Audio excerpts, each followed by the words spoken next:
Hello everyone, आपका एक बार फिर से हमारे चैनल पे स्वागत है। आज हम हमारे किचन गार्डन के अंदर कुछ विंटर की सब्जियां लगाने वाले हैं। पिछली वीडियो में आपने देखा ही होगा, हमने बहुत सारी विंटर की सब्जियां ऑलरेडी अपने गार्डन में लगा रखी हैं। तो आज हम कुछ बची हुई जो नवंबर के महीने में लगने वाली हैं वो सब्जियां लगाने वाले हैं। सबसे पहले हम लगाने वाले हैं मटर। मटर के सीड्स को हमने रात भर पानी में भिगो कर रखा था। भिगोए हुए मटर जो होते हैं वो जल्दी ग्रो करते हैं सूखे मटर के सीड्स की तुलना में, इसीलिए हमने इनको 14 से 15 घंटे तक पानी में भिगो कर रखा। अब हम मिट्टी तैयार करेंगे। मिट्टी तैयार करने के लिए हमने गोबर खाद का ही इस्तेमाल किया है। उसके बाद अब हम मिट्टी के अंदर 1-1 इंच पर छोटे छोटे होल बनाएंगे। इन होल्स के अंदर हम मटर के सीड्स को स्प्रेड करेंगे। अगर आप भी अपने किचन गार्डन के अंदर मटर लगाना चाहते हैं तो ये सही महीना और सही समय है जिसमें हम मटर की सब्जी को आराम से लगा सकते हैं अपने किचन गार्डन में। तो आप भी एक बार ज़रूर ट्राई करें। सारे मटर के सीड्स को स्प्रेड करने के बाद अब हम इसे ऊपर से कवर करेंगे। देखिए कुछ इस प्रकार। कवर करने के बाद हम इसमें पानी का छिड़काव कर देंगे और इसे हम 3-4 दिनों के लिए छोड़ देंगे। आप कुछ दिनों बाद देखेंगे तो आपके मटर के सीड्स जो है वो ग्रो होते हुए दिखाई देंगे आपको। दूसरे नंबर पे हम हमारे किचन गार्डन में लगाने वाले हैं लहसुन। उसके लिए हमने लहसुन के 2 बल्ब लिए हैं। इन बल्ब से हम छोटी छोटी और अच्छी मोटी कलियों को अलग कर लेंगे।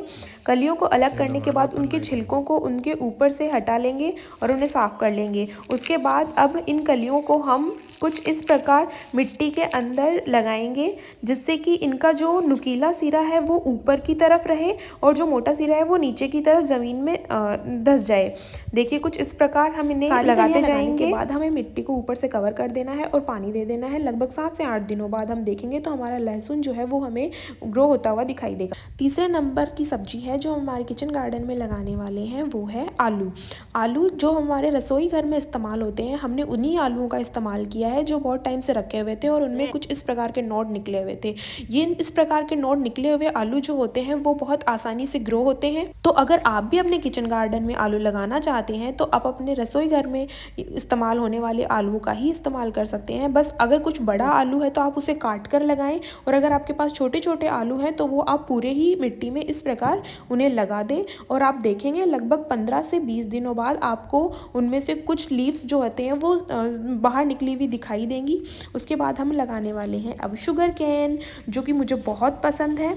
शुगर कैन लगाने के लिए हमने एक शुगर कैन के कुछ जो ब्लॉक्स होते हैं उन ब्लॉक्स के बीच के हिस्से को कट कर लिया और इसमें इस प्रकार एक नोड निकली हुई होती है। इस नोड को हमें मिट्टी के ऊपर रखना है, यानी मिट्टी के ऊपरी हिस्से पर रखना है, क्योंकि यहीं से ही हमारी जो लीव्स हैं वो ग्रो होंगी। ठीक इसी प्रकार आपको सारे ब्लॉक्स को लगाना है। बस इतना ध्यान रखना है कि ये जो नोड है ये हमेशा ऊपर की तरफ रहना चाहिए।